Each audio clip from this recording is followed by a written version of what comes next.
Welcome to my channel. ఈ వీడియోలో ఈ క్వశ్చన్ని ఎలా సాల్వ్ చేయాలో చూపించబోతున్నాను. క్వశ్చన్ ఏమిటి అంటే, how many 3-digit natural numbers without repetition of digits are there such that each digit is odd and the number is divisible by 5. దీన్ని ఎలా సాల్వ్ చేయాలంటే, క్వశ్చన్ ప్రకారం కొన్ని కండిషన్స్ ఉన్నాయి. ఏంటి అంటే 3-digit నెంబర్స్ కేవలం ఆడ్ అండ్ నెంబర్స్తోనే ఫామ్ అవ్వాలి.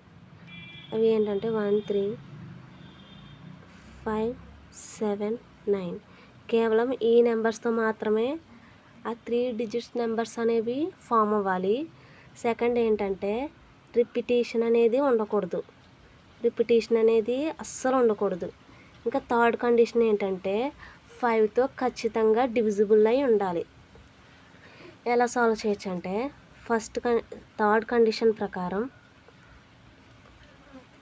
ఇది కదా 1 3 5 7 9 ఒక 3-digit నెంబర్ లేదా ఏ డిజిట్ నెంబర్ అయినా 5తో డివిజిబుల్ అవ్వాలంటే ఖచ్చితంగా చివరి నెంబర్ ఏమై ఉండాలి, 5 అయినా ఉండాలి లేదా 0 అయినా ఉండాలి.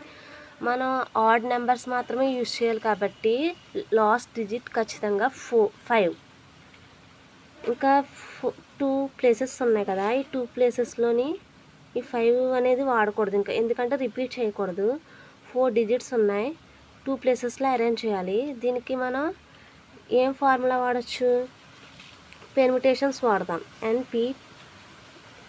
ఎన్పిఆర్ కదా, ఎన్పిఆర్. ఇది 4 డిజిట్స్ ఉన్నాయి, 2 ప్లేసెస్లో అరేంజ్ చేయాలి కాబట్టి 4p2 4 factorial by 4 - 2 factorial n factorial by n - r factorial ఎంత అవుతుంది? 4 × 3 × 2 × 1 బై 4 - 2 అంటే 2 ఫ్యాక్టోరియల్. 2 × 1 క్యాన్సిల్ అవుతుంది, 12 అవుతుంది. అంటే ఇలాంటివి అరేంజ్ చేస్తే మనం 12 నెంబర్స్ అనేవి వస్తాయి. ఆప్షన్ బి అనేది ఆన్సర్ అవుతుంది. ఈ వీడియో నచ్చితే లైక్ చేయండి, సబ్స్క్రైబ్ చేయడం మర్చిపోకండి.